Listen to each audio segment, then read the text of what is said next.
Hello guys, actually ഇത് വിഷുവിൻ്റെ തലേ ദിവസത്തെ വീഡിയോ ആണ്. അന്ന് രാവിലെ 6:30 തന്നെ അലാറം വെച്ച് ഞാൻ മീൻ വാങ്ങാനും കണിക്കൊന്ന വാങ്ങാനും ഒക്കെ പോയി നേരെ വന്ന് അടുക്കളയിലോട്ട് കയറിയിട്ടുണ്ടായിരുന്നു. സാഹചര്യത്തിൻ്റെ സമ്മർദ്ദം മൂലം എൻ്റെ ലൈഫിൽ ആദ്യമായിട്ട് ഞാൻ സാമ്പാർ ഉണ്ടാക്കിയ ദിവസമായിരുന്നു അത്. അങ്ങനെ ആ പരിപാടിയെല്ലാം കഴിഞ്ഞിട്ട് പിന്നെ ഞാൻ കണി വയ്ക്കാനുള്ള കൃഷ്ണയൊക്കെ ഷെൽഫിൽ നിന്ന് താഴെ ഇറക്കി വെച്ച് കുറച്ച് കിച്ചൺ വേസ്റ്റ് ഉണ്ടായിരുന്നത് ചെടിക്കൊക്കെ ഇട്ട് കൊടുത്ത് വന്നിട്ട് ചിക്കൻ കറിക്കുള്ള പരിപാടി തുടങ്ങി. അത് കഴിഞ്ഞ് പൊടികൾ കാര്യങ്ങളൊക്കെ ഇടാനുള്ള കോൺഫിഡൻസ് എനിക്കില്ലാത്തതുകൊണ്ട് അത് അച്ഛനെ ഏൽപ്പിച്ചിട്ട് ഞാൻ ചെടി നനക്കാനൊക്കെ ആയിട്ട് പോയിട്ടുണ്ടായിരുന്നു. അച്ഛൻ നന്നായിട്ട് കുക്ക് ചെയ്യും കേട്ടോ. അങ്ങനെ അതൊക്കെ കഴിഞ്ഞ് വന്നപ്പോഴത്തേക്കും ചിക്കൻ കറി റെഡി ആയിട്ടുണ്ട്. അത് കഴിഞ്ഞപ്പോഴത്തേക്കും ഞാൻ കുറച്ച് മുല്ലമാല മേടിക്കാനും വേറെ കുറച്ച് സാധനങ്ങൾ മേടിക്കാനൊക്കെ ആയിട്ട് കുറച്ചധികം കടകളിലൊക്കെ കയറിയിട്ടുണ്ടായിരുന്നു. കസിൻസൊക്കെ വരുന്നതുകൊണ്ട് അതിനുള്ള തയ്യാറെടുപ്പിലായിരുന്നു ഞാൻ. അങ്ങനെ വാങ്ങി വന്നതേ മല്ലിയില കൂടി ഇട്ടപ്പോൾ ചിക്കൻ കറി ഹാപ്പി. പിന്നെ ഈ മനുഷ്യന് ഓലപ്പടക്കമില്ലാതെ വിഷുവില്ല കേട്ടോ. അതുമല്ല, ഇത് പൊട്ടിച്ചില്ലെങ്കിൽ ഒരു സമാധാനം ഉണ്ടാവില്ല. അതൊക്കെ കഴിഞ്ഞപ്പോഴത്തേക്കും അച്ഛൻ്റെ ഫാമിലി സൈഡിൽ നിന്നുള്ള എൻ്റെ റിലേറ്റീവ്സൊക്കെ ഓരോ ഫാമിലീസായിട്ട് എത്തി തുടങ്ങിയിട്ടുണ്ടായിരുന്നു. ആക്ച്വലി ഈ കൊല്ലം ഞങ്ങൾക്ക് വിഷു ഇല്ലാത്തതുകൊണ്ടാണ് എല്ലാവരും തലേന്ന് ഇങ്ങോട്ട് പോന്നിട്ടുണ്ടായിരുന്നത്. പിന്നെ കുറേ നാളുകൾക്ക് ശേഷം കൂടിയാണ് എല്ലാവരും ഇങ്ങനെ ഒരുമിച്ച് നിൽക്കുന്നത്. കുറച്ച് ആൾക്കാരൊക്കെ മിസ്സിങ് ആണ് കേട്ടോ. പിന്നെ എൻ്റെ വീട്ടിൽ ഇതുപോലെ ആരെങ്കിലുമൊക്കെ വരുമ്പോഴാണ് ഒരു അനക്കമൊക്കെ ഉണ്ടാകാറുള്ളൂ. അല്ലെങ്കിൽ പിന്നെ എൻ്റെ അലർച്ച മാത്രമേ ഉണ്ടാകാറുള്ളൂ. അവരൊക്കെ ഒന്ന് വന്ന് സെറ്റായി കഴിഞ്ഞപ്പോൾ അച്ഛൻ്റെ പിള്ളേർക്ക് വാങ്ങി വെച്ചിട്ടുണ്ടായിരുന്ന കുറച്ച് പടക്കമൊക്കെ എടുത്ത് ഞങ്ങളും പൊട്ടിച്ചിട്ടുണ്ടായിരുന്നു. പിന്നെ പടക്കം പൊട്ടിക്കലിൽ ഞാൻ ചെറുതിലേ തൊട്ട് ഭയങ്കര ആക്റ്റീവാണ്.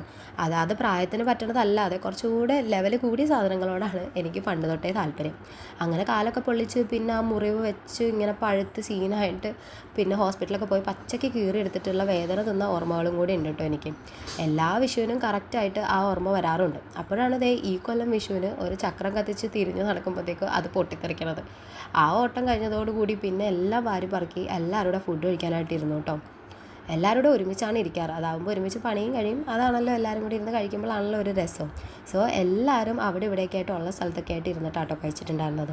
ഞാനാണെങ്കിൽ ഞാൻ വെച്ച സാമ്പാറാണെന്നും പറഞ്ഞ് ആർക്ക് സ്വൈര്യം പോലും കൊടുത്തിട്ടില്ല. പക്ഷേ മറ്റൊരു സങ്കടകരമായ കാര്യം എന്താണെന്ന് വെച്ചാൽ കോൾഡും ചുമയൊക്കെ വന്നിട്ട് ഉണ്ടാക്കിയിട്ടുണ്ടായിരുന്നതും ഞാൻ തിന്നിട്ടുണ്ടായിരുന്നതുമായ ഒരു സാധനത്തിൻ്റെ ടേസ്റ്റും സ്മെല്ലും എനിക്ക് കിട്ടുന്നുണ്ടായിരുന്നില്ല. ഒരു വികാരവും ഇല്ലാതെയാണ് ഞാൻ ഫുഡ് കഴിച്ചിട്ടുണ്ടായിരുന്നത്. അതുകൊണ്ട് തന്നെ എൻ്റെ സാമ്പാറിന് പുളി കൂടുതലാണെന്നാണ് എല്ലാവരും പറയണത്. ഒരു വികാരം ഇല്ലാണ്ട് കഴിച്ചതുകൊണ്ട് തന്നെ എനിക്കാണെങ്കിൽ ഒട്ടും അത് മനസ്സിലാവുന്നുണ്ടായിരുന്നില്ല. അതൊക്കെ കഴിഞ്ഞതേ ഞങ്ങൾ യുനോ കാർഡൊക്കെ കളിച്ചിരിക്കുമ്പോൾ അമ്മ സ്വൈര്യം തരാതെ വിളിച്ചു വരുത്തിയിട്ടാണ് കേട്ടോ എന്നെക്കൊണ്ട് കണി റെഡിയാക്കിച്ചത്.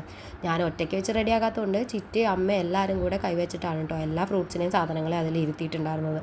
പിന്നെ കണിക്കൊന്നയൊക്കെ വെച്ച് കണി വയ്ക്കാനുള്ള വിളക്കിന് തിരിയൊക്കെ ഇട്ട് വെച്ചിട്ടുണ്ടായിരുന്നു. ഇനിയിപ്പോൾ നമ്മൾ കിടക്കാൻ പോകാൻ നേരത്താണ് ഈ തിരി കത്തിച്ചിട്ട് വെക്കുക. രാവിലെ എണീറ്റ് നമ്മൾ കണി കാണുന്നത് ഈ തിരിയുടെ വെളിച്ചത്തിലായിരിക്കും. എല്ലാവരും വന്നതുകൊണ്ട് തന്നെ യുനോ കാർഡ് കളിക്കാനൊക്കെ ആയിട്ട് സായും വന്നിട്ടുണ്ടായിരുന്നു കേട്ടോ. പിന്നെ അവളുടെ വീട്ടിൽ അവൾ മാത്രമേ കണി കാണാനുള്ളൂ എന്ന് പറഞ്ഞുകൊണ്ട് അവൾ തിരിച്ചു പോയി. പിന്നെ ഞങ്ങളെല്ലാവരും വേഗം കിടന്നുറങ്ങി.